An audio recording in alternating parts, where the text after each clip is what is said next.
Hello साथियों, welcome back to my YouTube channel. तो कैसे हो आप लोग। दोस्तों, आज की क्लास है बीएड फर्स्ट ईयर के paper second psychology of learning and development की, जिसमें आज हमारा टॉपिक है मेंटल हेल्थ यानी कि मानसिक स्वास्थ्य का। तो आज हम इस क्लास में जानेंगे मानसिक स्वास्थ्य का अर्थ, इसकी परिभाषा और इसकी विशेषताओं के बारे में। तो आप लोग इस वीडियो को बिना स्किप किए एंड तक देखिएगा, जिससे आपका ये टॉपिक अच्छे से क्लियर हो जाए, क्योंकि ये टॉपिक जो है एग्जाम के लिए काफ़ी ज़्यादा इंपॉर्टेंट है। यहाँ से क्वेश्चन हर बार देखने को मिलते हैं। तो आप लोग इसे ज़्यादा से ज़्यादा लोगों तक शेयर भी कर दीजिएगा, और अगर अब तक इस चैनल को सब्सक्राइब ना किया हो तो कर लीजिएगा। इस चैनल पर आपको लगातार बीएड की क्लासेस प्रोवाइड की जाती हैं। तो चलिए फिर क्लास को स्टार्ट करते हैं। आज हम सबसे पहले जानेंगे मानसिक स्वास्थ्य या मेंटल हेल्थ का अर्थ क्या है। देखिए, अगर आपको ये शब्द सुन करके अगर ये लग रहा होगा कि मानसिक रोगों की अनुपस्थिति नहीं है, यह मानसिक स्वास्थ्य का अर्थ है कि मानसिक स्वास्थ्य क्या होता है कि हमारे मस्तिष्क में कोई भी रोग या कोई प्रॉब्लम ना हो, हम मानसिक रूप से पूरी तरह स्वस्थ रहें।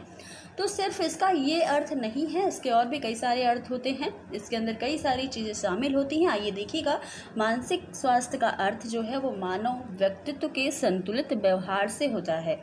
संतुलित व्यवहार करने वाला जो व्यक्ति है उसे हम मानसिक रूप से स्वस्थ कह सकते हैं। जो व्यक्ति संतुलित व्यवहार करता है, और स्वस्थ व्यक्ति का व्यवहार प्रत्येक परिस्थिति में ही संतुलित होना चाहिए। चाहे कोई भी परिस्थिति आ जाए, कोई भी समस्या आ जाए, उस व्यक्ति का, जिसका मानसिक स्वास्थ्य अच्छा है, वह व्यक्ति हर परिस्थिति में अच्छा व्यवहार करता है, उसका बिहेवियर एक जैसा होता है। और मानसिक रूप से स्वस्थ व्यक्ति प्रत्येक परिस्थिति में समायोजन यानी कि एडजस्ट भी कर लेता है। तो कुप्पू स्वामी ने मानसिक स्वास्थ्य का अर्थ स्पष्ट करते हुए कहा कि मानसिक स्वास्थ्य का अर्थ मानसिक रोगों की अनुपस्थिति नहीं है, यानी कि सिर्फ यह नहीं है इसका अर्थ कि मानसिक रोग हमारे मस्तिष्क में नहीं है या फिर मानसिक रोग हमारे अंदर नहीं है तो हम मानसिक रूप से स्वस्थ हैं, ऐसा नहीं है। यह तो व्यक्ति के दैनिक जीवन का सक्रिय और एक निश्चित गुण होता है। मानसिक स्वास्थ्य कार्य की ऐसी आदतों, व्यक्तियों और वस्तुओं के प्रति ऐसी दृष्टिकोण को व्यक्त करता है या बयां करता है जिससे व्यक्ति को अधिकतम संतोष और आनंद की प्राप्ति होती है। और मानसिक रूप से स्वस्थ व्यक्ति वह है, यहाँ पर देखिएगा, नहीं जो लिखा है ये आपको कट कर देना है, ये मिसप्रिंट हो गया है। मानसिक रूप से स्वस्थ व्यक्ति वह है जिसके व्यवहार का समूह और समाज में विरोध ना हो। तो ऐसा व्यक्ति जिसका अपने समाज में या लोगों के बीच अगर वो ग्रुप में जाए तो उसका विरोध ना किया जाए, वह व्यक्ति मानसिक रूप से स्वस्थ होता है। जबकि आप अगर देखते होंगे कोई व्यक्ति ऐसा है जो उसका अगर वो मेंटल हेल्थ उसकी अच्छी नहीं है, जिसे हम आम भाषा में पागल कह देते हैं, तो ऐसे व्यक्ति अगर ग्रुप में जाते हैं या फिर कई लोगों के बीच अगर बैठते हैं या जाते हैं तो उन्हें लोग विरोध उनका करने लगते हैं, तो अपने से दूर भगाने लगते हैं। तो ऐसा नहीं है, जो व्यक्ति मानसिक रूप से स्वस्थ है उनका कोई भी समाज में विरोध नहीं करता है। और इस प्रकार मानसिक स्वास्थ्य क्या है, समायोजन की एक प्रक्रिया होती है जिसमें समझौता भी शामिल है, सामंजस्य भी, विकास और निरंतरता, इन सभी का समावेश रहता है। तो ये मानसिक स्वास्थ्य का सही मायने में अर्थ है। अब देखिएगा मानसिक स्वास्थ्य की परिभाषाओं को, जिससे आपको और भी अच्छे से इसका अर्थ क्लियर हो जाएगा। तो सबसे पहली जो परिभाषा है वो प्रोफेसर भाटिया ने दी। इन्होंने कहा कि मानसिक स्वास्थ्य यह हमें बताता है कि कोई व्यक्ति जो है वह जीवन की मांगों और अपने अवसरों के प्रति कितनी अच्छी तरह समायोजित हो पाता है। लाडेल ने परिभाषा दी, मानसिक स्वास्थ्य का अर्थ यह है कि वास्तविकता के धरातल पर वातावरण से पर्याप्त सामंजस्य स्थापित करने की एक योग्यता है मानसिक स्वास्थ्य। अगली परिभाषा हेडफील्ड ने दी। इन्होंने कहा, संपूर्ण व्यक्तित्व की पूर्ण और संतुलित क्रियाशीलता को मानसिक स्वास्थ्य कहा जाता है। तो ये तीन परिभाषा यहाँ पर लिखी हैं, जो कि इंग्लिश में भी लिखी गई है। तो अगर आप सब चाहें तो इंग्लिश और हिंदी दोनों में परिभाषा को देख सकते हैं और अपने एग्जाम में लिख भी सकते हैं।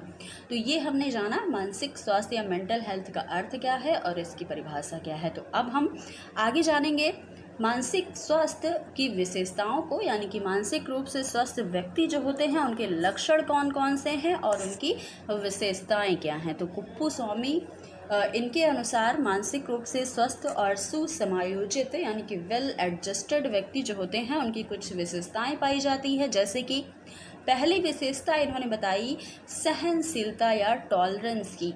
जो व्यक्ति मानसिक रूप से या मेंटली हेल्दी होते हैं, उनके अंदर एक गुण पाया जाता है टॉलरेंस का या सहनशीलता का। वह किसी भी परिस्थिति में होते हैं, उनको सहनशीलता उनके अंदर होती है। कोई भी उनको कष्ट अगर है तो सहन कर लेते हैं, तो यह उनके अंदर होती है जो व्यक्ति मानसिक रूप से स्वस्थ होते हैं। तो यह पहली विशेषता हो गई। अगली विशेषता देखिएगा, आत्मविश्वास यानी कि सेल्फ कॉन्फिडेंस भी इनके अंदर होता है। जो व्यक्ति मानसिक रूप से स्वस्थ होते हैं, ऐसे व्यक्ति, उनमें आत्मविश्वास होता है। उनमें यह विश्वास होता है कि वह अपनी योग्यता के कारण जो भी वो कार्य कर रहे हैं उनमें सफलता प्राप्त कर सकते हैं, और उसे यह भी विश्वास होता है कि वह प्रत्येक कार्य को उचित विधि से कर सकता है। कोई भी कार्य उससे गलत नहीं होगा। उसके अंदर कॉन्फिडेंस रहता है। हर एक समस्याओं का समाधान करने का उसके अंदर कॉन्फिडेंस रहता है। तो ये भी विशेषता है। अगली विशेषता है जीवन दर्शन की। ऐसे व्यक्ति जिनका मेंटल हेल्थ अच्छा होता है, वह एक निश्चित जीवन दर्शन रखते हैं और उनके दैनिक कार्यों का अर्थ और उद्देश्य प्रदान करता है। उनके जीवन दर्शन का संबंध जो है वो इसी संसार से होता है जिसमें वह रहते हैं, और उसमें इस संसार से दूर रहने की प्रवृत्ति नहीं होती। इसी प्रवृत्ति के कारण वह अपनी समस्याओं का समाधान करने के लिए वास्तविक कार्य करते हैं, और वह अपने कर्तव्यों और उत्तरदायित्वों को कभी भी अवहेलना नहीं करते। वह बहुत ही बखूबी से अपनी चीज़ों को निभाते हैं। अगली विशेषता है संवेगात्मक परिपक्वता यानी कि इमोशनल मैच्योरिटी। यह भी ज़रूरी है। अगर हमारा व्यवहार अच्छा होगा, हमारी इमोशनल जो है इमोशनली हम अच्छे रहेंगे, तभी भी हम एक अच्छे स्वास्थ्य वाले व्यक्ति कहलाएंगे। तो ऐसा व्यक्ति जिसका मानसिक रूप से स्वस्थ है, वह अपने व्यवहार में संवेगात्मक परिपक्वता का प्रमाण देता है। इसका अभिप्राय यह होता है कि उसमें भय, क्रोध, ईर्ष्या जैसे संवेग पर नियंत्रण में रखने और उसको वांछनीय ढंग से व्यक्त करने की क्षमता होती है। वह भय, क्रोध और चिंताओं में अस्त व्यस्त नहीं होता। देखिए, जो व्यक्ति है, कुछ व्यक्ति ऐसे भी होते हैं जो अचानक से बहुत जल्दी गुस्सा हो जाते हैं या फिर बहुत जल्दी खुश हो जाते हैं। तो ऐसा नहीं होना चाहिए। हर एक परिस्थिति में आपको अपने संवेगों पर, जैसे कि क्रोध हो गया, भय हो गया या प्रेम हो गया, तो ये सारे जो संवेग हैं इन पर हमें नियंत्रण रखना चाहिए। कभी भी बहुत अधिक क्रोध में नहीं आना चाहिए या फिर बहुत अधिक चिंता नहीं करनी चाहिए।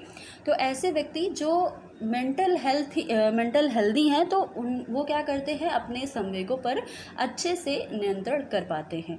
तो ये विशेषता उनके अंदर होती है। अगली विशेषता है वातावरण का उनको ज्ञान होता है। ऐसे व्यक्ति को वातावरण और उनकी शक्तियों का ज्ञान होता है। इस ज्ञान के आधार पर वह निर्भय होकर के, यानी कि उनको डर नहीं होता, और निर्भय होकर के भावी योजनाएं बना पाते हैं। उनमें जीवन की वास्तविकताओं का उचित ढंग से सामना करने की शक्ति होती है। अगली विशेषता क्या है, सामंजस्य की योग्यता यानी कि एबिलिटी टू एडजस्ट।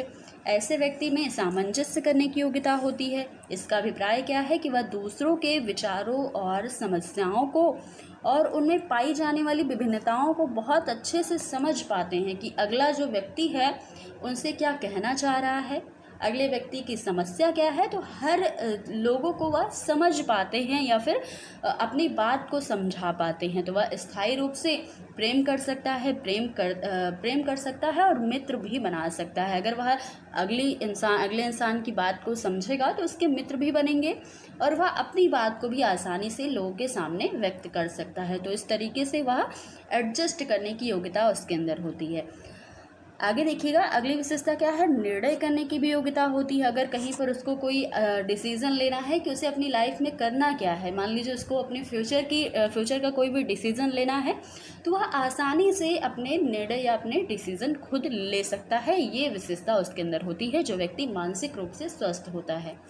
अगली विशेषता है वास्तविक संसार में निवास करता है। ऐसा व्यक्ति वास्तविक संसार में, ना कि काल्पनिक संसार में। काल्पनिक संसार का मतलब क्या है कि बस मन ही मन हवाई किले बनाना कि मैं ये कर लूँगा या मैं ये कर लूँगी, मैं इतने ऊपर पहुँच जाऊँगी। तो ऐसी काल्पनिक संसार में नहीं रहता है। वह व्यक्ति जो करता है वो वास्तविक रूप से करता है और कभी भी काल्पनिक संसार या हवाई किले नहीं बनाता है। उसका व्यवहार वास्तविक बातों से, ना कि इच्छाओं और काल्पनिक भयों से निर्देशित होता है। कुछ व्यक्ति आप भी देखते होंगे जो हमेशा सपनों में ही खोए रहते हैं, उनके अंदर मतलब वास्तविक बातें उनसे आप नहीं सुनोगे, बस सपनों की बातें वे हमेशा करते रहते हैं कि आज मैं ये कर लूँगा, मैं बहुत बड़ी बड़ी चीज़ें कर लूँगा। तो ऐसे नहीं करना है। जो व्यक्ति मानसिक रूप से स्वस्थ होते हैं वह हमेशा वास्तविक संसार या रियल वर्ल्ड में रहते हैं।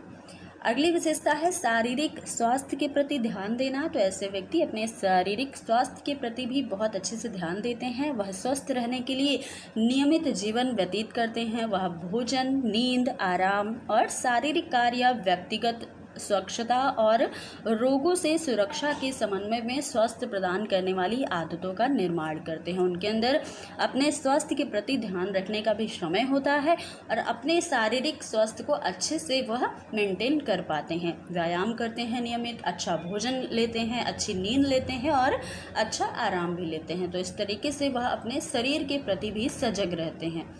अगली विशेषता है आत्मसम्मान की भावना रखना। तो ऐसे व्यक्ति में आत्मसम्मान की भावना होती है। वह अपनी योग्यता और महत्व को भली भांति समझते हैं और दूसरों से उनके सम्मान की आशा भी करते हैं कि भाई हम अगर किसी को रेस्पेक्ट दे रहे हैं तो मुझे भी रेस्पेक्ट मिलना चाहिए। तो इस तरीके से आत्मसम्मान भी उनके अंदर होती है। अगली विशेषता है व्यक्तिगत सुरक्षा की भावना। ऐसे व्यक्ति में व्यक्तिगत सुरक्षा की भावना भी होती है। वह अपने समूह में अपने को सुरक्षित समझता है और वह यह जानता है कि उसका समूह जो है, उसके पीयर ग्रुप जो है उससे बहुत अधिक प्रेम करते हैं और उससे उसकी आवश्यकता भी है। अगली विशेषता है आत्म मूल्यांकन की क्षमता। ऐसे व्यक्ति में, जो व्यक्ति मानसिक रूप से स्वस्थ है, उसमें आत्म मूल्यांकन की क्षमता होती है। उसे अपने गुण दोष की हमारे अंदर क्या कमी है, हमारे क्या गुण हैं, क्या अच्छाई है हमारे अंदर, और इन सभी विचारों और इच्छाओं का भी ज्ञान होना चाहिए। हर एक व्यक्ति को जो मानसिक रूप से स्वस्थ है तो उसे इस चीज़ का ज्ञान होना चाहिए कि हमारे अंदर कौन कौन सी कमियां हैं जिन्हें हम दूर कर सकें और कौन कौन सी अच्छाइयां हैं जिनसे हम औरों को भी अच्छा बना सकें। तो वह निष्पक्ष रूप से अपने व्यवहार का औचित्य और अनौचित्य का निर्णय कर सकता है। यानी कि क्या है कि आत्म मूल्यांकन वह कर सकता है, सेल्फ इवेल्युएट कर सकता है। वह अपने दोषों को भी सहज ही स्वीकार कर लेता है। जो उसकी गलती होती है वह बहुत ही आसानी से अपने गलतियों को स्वीकार कर लेता है। तो मानसिक रूप से व्यक्ति का स्वस्थ होना काफ़ी ज़्यादा आवश्यक है और वह स्वस्थ तभी रह पाएगा जब उसे एक अच्छा वातावरण मिल पाएगा और वह इन सभी गुणों को, यानी कि जो गुण मैंने अभी आपको बताए हैं, ये सारे गुण जो हैं वो अपने अंदर अच्छे से विकसित कर पाएगा, संतुलित रूप से विकसित कर पाएगा। तभी व्यक्ति मानसिक रूप से स्वस्थ हो सकता है। तो दोस्तों, ये आज का हमारा टॉपिक था मेंटल हेल्थ, जिसमें हमने इसका अर्थ जाना है, इसकी परिभाषा और इसकी विशेषताओं को। तो अब अगर आपको ये क्लास अच्छी लगी तो इसे लाइक शेयर जरूर कीजिएगा और चैनल को भी सब्सक्राइब कर लीजिएगा। तो फिर मिलते हैं अगली क्लास में कुछ नए टॉपिक के साथ। तब तक के लिए धन्यवाद।